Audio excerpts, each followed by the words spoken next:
2024 में madam NEET और net leaks का पेपर लीक हुआ। वजीर आजम ने Radha Kishan high level committee बनाया, नहीं मालूम वो कहाँ गई रिपोर्ट जब तक आवाम को दस्तयाब नहीं है। अब वजीर आजम ने नीलंकनी हाई पावर टास्क फोर्स बनाया। अब यही मौसूफ थे जिन्होंने UADI का आधार प्रोजेक्ट बनाया। 2018 में मैडम 100 करोड़ लोगों के नाम आधार के 500 रुपए में बिक रहे थे और आपने ऐसे जिम्मेदार को ये जिम्मेदारी दी। अब इस बिल में एक चीज की कमी है मैडम, जो मैं सरकार से गुजारिश करूंगा कि जब कभी पेपर लीक होगा तो उसमें एक बिल में लिखा जाना चाहिए कि लाठीचार्ज होना चाहिए जहां कहीं नौजवान मिले, और इस बिल में यह भी होना चाहिए कि वजीर आजम फौरन अपना सेल्फ वीडियो बनाकर डाल दें।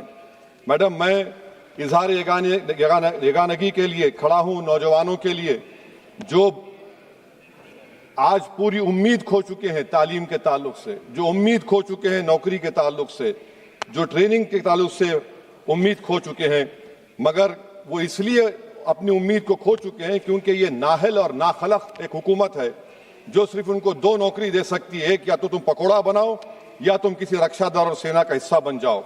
मैं यकजहती के लिए खड़ा हूं उन नौजवानों के लिए जो जिनकी जिंदगियां बर्बाद हो चुकी हैं, मुसीबत और तकलीफ में है पेपर लीक की वजह से।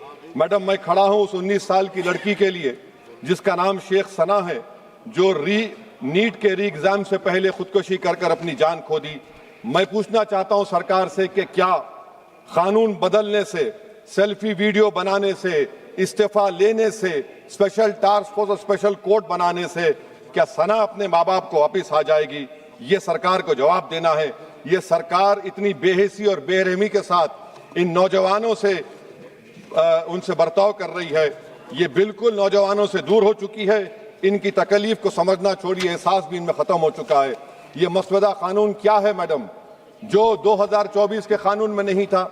UGC NET, UGC CSIR NET, NEET 2 मरतबा पेपर लीक हो गया। आप जुर्माना बढ़ा रहे हैं, आप सजाएं बढ़ा रहे हैं। आखिर बताइए, ये बढ़ाने से कुछ होने वाला है क्या?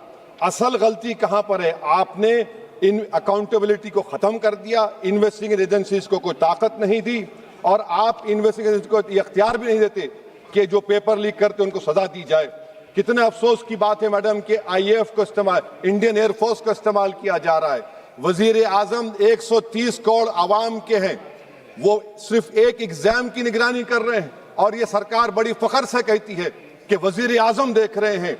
एयरफोर्स को इस्तेमाल किया जा रहा है। क्या एयरफोर्स को एक जमहूरी मुल्क में एक सिविलियन काम के लिए इस्तेमाल किया जाएगा? इससे बड़ी शर्मिंदगी और शर्म की बात नहीं हो सकती है कि एक सरकार किसी, और ये क्या बताता है मैडम कि ना वजीरों पर भरोसा है ना वजीर आजम पर भरोसा है, तो फिर इसीलिए हम इंडियन एयरफोर्स को इस्तेमाल कर रहे हैं।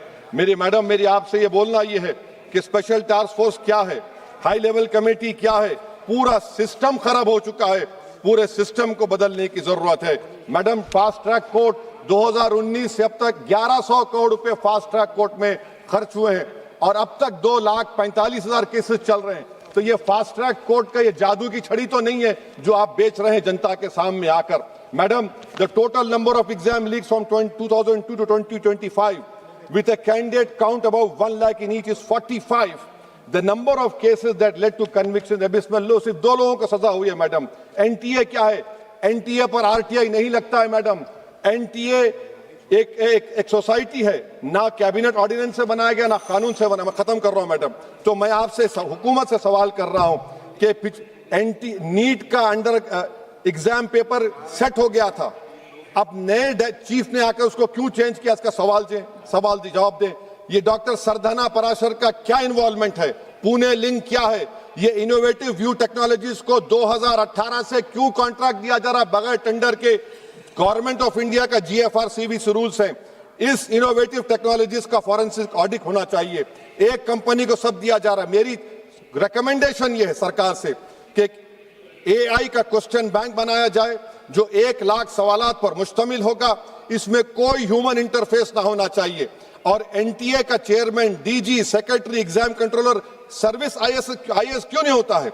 और फिर एग्जामिनेशन सेंटर पर मैडम बायोमेट्रिक क्यों फेल होता है? जब बायोमेट्रिक फेल होता है तभी जाकर ये पेपर लीक होता है। और मैडम इसमें विजिल ब्लोअर्स का, मैडम खत्म कर रहा हूं, इसमें विजिल ब्लोअर्स का कोई जिक्र नहीं है।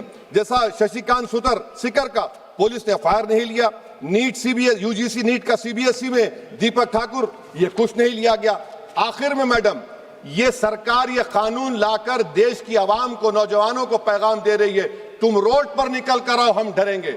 इस ऐवान में अगर हम ये पैगाम दे रहे हैं कि एतमाद इस ऐवान पे नहीं होगा, जो रोड पर निकल कर आएंगे, तो फिर ये तो हुकूमत को सोचना पड़ेगा कि अगर लोग एनआरकी में, प्रोटेस्ट में बिलीव करेंगे तो पार्लियामेंट में बिलीव नहीं करेंगे। मैं आखिर में मैडम नौजवानों से झूठ बोलकर उनसे माहिदा किया गया, सुप्रीम कोर्ट अब उन पे केस बुक करने की बात कर रहा है।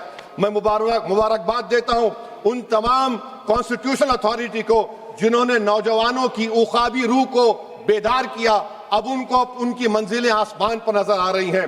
तो मैडम जो नौजवानों को यहाँ पर अनाप शनाप बक रहे थे, उन्हीं नौजवानों की तरफ से मैं पैगाम दे रहा हूं, किसी को अपने अमल का हिसाब क्या दें, सवाल सारे गलत थे, जवाब क्या दें। मैं ये जो जुल्म किया गया है, पैलेट गन मारकर, मैं खत्म कर रहा हूं, पैलेट गन मारकर 4 लोगों को उनके जिस्म पर मारा गया। जुल्म फिर जुल्म है, जब बढ़ता है तो मिट जाता है। खून फिर खून है, टपकेगा तो गिरेगा।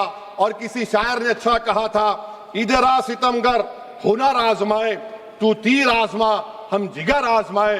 आप नौजवानों को छोड़कर उनको अपना रिश्ता खत्म करके आप अगर हुकूमत करना चाहते हैं आइंदा 2.5 साल, तो मैं बड़े एतमाद के साथ कह रहा हूं कि आपकी मिस गवर्नेंस की वजह से कहीं खुदा ना खास्ता जो पड़ोसी देश में हुआ वो हरकत यहां पर ना हो जाए। उस आफत की दावत आप दे रहे हैं, ये इसीलिए मैं इस बिल की मुखालिफत करता हूं।